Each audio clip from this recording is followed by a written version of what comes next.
Police आ जाती है। 6,13,000 रुपया। 13,000 रुपया। तो पुलिस वालों ने मुझे उस वक्त ये कहा था कि जी आप पुलिस वालों का नाम भी इसमें ना रखें, आपके केस की कोई पैरवाई नहीं हो। ठीक हो गया, ठीक है, ठीक हो गया, आप नाम मोहम्मद फराद पे पर्चा करा दें। ठीक है। वाले साहब मेरे वहाँ थे, इन्होंने कहा जी अल्लाह वारिस है बेटा। ठीक है, जब मैंने 6,13,000 का FIR होगी जी 6 लाख की FIR की, 13,000 की उन्होंने नहीं की। 13,000 भी असल पुलिस वाले खा गए, मतलब उन्होंने कहा कि 13,000 रुपया नहीं लिखना, नहीं लिखना, 6 लाख रुपए 6 लाख रुपया। हाँ जी, उन्होंने ठीक ऐसे हो गया। फिर FIR हो गई। फिर उसके बाद क्या हुआ?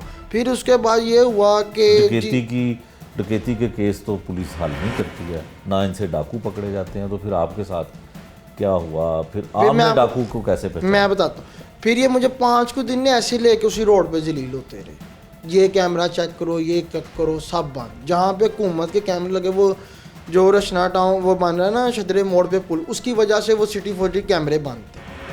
CCTV कैमरे जी बंद थे, वो बंद थे, सेफ सिटी के। सेफ सिटी के। अगर वो चल रहा होता ना तो वो मेरे ऊपर ऐसे था जैसे सर पे बल्ब लगा हुआ। अच्छा। इतना करीब था मैं उससे। ठीक है। मुझे बड़ी उम्मीद थी कि यहाँ से गया, लेकिन जब मैं गया वहाँ से मैं रुसवा हो गया कि यहाँ पे कुछ नहीं है। लेकिन मैं हिम्मत नहीं मारा, मैं कहा हलाल का पैसा है, अल्लाह बेहतर करेगा मेरे लिए।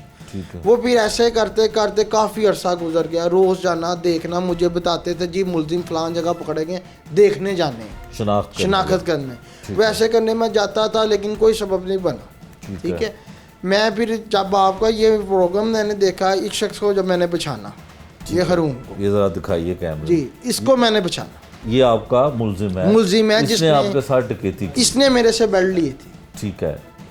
इसने आपके साथ डकैती की, आपने इसको खुद ही पहचाना? खुद पहचाना। अच्छा, पहचानने वाली जो बात है वो भी बताएं। वो ऐसे हुआ कि मेरी वालदा की सडनली डेथ हुई थी उस वक्त। ठीक है, जिनको फोर्थ हुए तकरीबन 7 मंथ हो गए, बीमार थे काफ़ी, वो बहुत डिसहार्ड हो गए थे। एक बेटा हूँ मैं उनका, ना कोई भाई ना कोई बहन, मैं ही लाता था, कोई दाल पानी चलता था। वो कहते थे बेचारे कि मेरी दवाइयाँ कैसे आएंगी तैमूर के बाबा, अब तैमूर क्या करे। ठीक है। ठीक है। तो वो आपका प्रोग्राम देखा, वालदा के बड़ी ईद गुजरी, बड़ी ईद के साथ ही मैंने वो देखा। मैं रात 3:15 बजे का वक्त था। मैंने अपने वाले साहब को बताया, बाबा एक और कारनामा हुआ, ये देखिए बंदा सामने आया। मैंने अल्लाह का शुक्र अदा किया कि या अल्लाह चल कुछ तो। आपने शुक्र अदा किया कि मुलजिम मेरे सामने आ गया। और ये आया भी एक कत्ल के केस में। तो आपने इसकी जब शक्ल देखी, टीवी पे इसको चलते देखा, तो आपने इसको पहचान लिया। जी जी। तो फिर आपने कहा कि अब मेरे लिए आसानी होगी, आपकी वो जो रकम लूटी हुई है वो अब कोई सबब बन जाएगा कि वापस आ जाएगी। ठीक है। वो नाम से आपको पता चल गया कि इसका नाम क्या है। फिर आपने इसका आसान हल किया, आप इन्वेस्टिगेशन के पास गए? नहीं, मैं अपने सर्वर ASI साहब के पास गया था, उन्होंने मुझे बुलाया हुआ, रावी रोड के ASI थे। ऐसे उन्होंने मुझे बुलाया कि हम उस जगह पे चलेंगे, हम जाके कैमरे चेक करेंगे। ठीक है। ठीक है, वहाँ पे जाके पूछताछ करते हैं।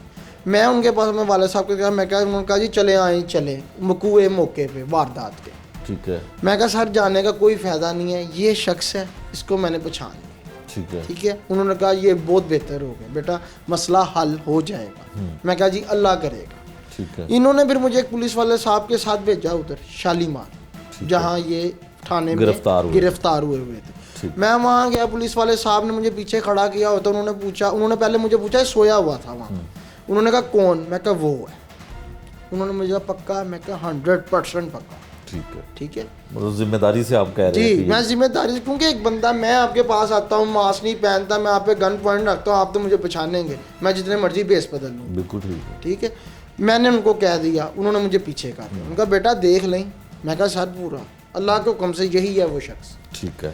वो फिर ऐसे हुआ, पुलिस वालों ने उसको उठाया कि सबको हाँ उठो खड़े हो, बड़े लहजे से उन्होंने, जैसे वो बोलते हैं, जिस तरह पुलिस बोलती है। जी, जिस तरह पुलिस उन्होंने ना उसको बुलाया, कहता तुमने सुना तेरा नाम क्या है? नाम बताया, मैं पीछे था, मुझे उस वक्त नहीं पता चला, मुझे आपकी इंटरव्यू से पता चला था इसका नाम हरून है, मोहम्मद हरून। ठीक है। तो उसके बाद ऐसे हुआ कि उन्होंने पूछा उससे कि हाँ जी तुम डकैती किस चीज़ में पकड़े गए? उसने कहा जी मैं रौन के केस में पकड़ा गया। अच्छा। उन्होंने कहा जी तुम डकैतियाँ भी कर दे? नहीं सर। उन्होंने मुझे ऐसे ही कहा कि बेटा आगे, मैं आगे हुआ, वो देख के हक्का बक्का रह गया। एक रंग जाए एक रंग आए, सारी बात है। मैंने आपके 10 रुपये लिए होंगे, मैं आपके आगे आऊँगा, मेरे खुद कांपूंगा कि यार मैं आप कहाँ से दूंगा, मैं तो आगे कत्ल के केस में, एक और आ गया। अच्छा वो जी, अब मैं वहाँ पे मरड़ साहब थे, वो मुझे सब पुलिस वाले कह रहे हैं जी आगे वो बेचारा कत्ल के केस में पकड़ा हुआ है, एवं नजायज़ ना कर। मैंने उनको नजायज़ करनी होती मैं किसी पे भी डाल देता। मैं जिस दिन लुटा गया था मुझे बड़े लोगों ने कहा यार तू किसी का भी नाल ला पूरे हो जाएंगे। मेरे वाले साहब कहते पुत्र ना जो हक दी गल है वो हक दी करनी। मेरी वालदा भी कहते बेटा अल्लाह ने देने होंगे तो दे देगा, नहीं देने होंगे तो फिर जन सोना और रासी।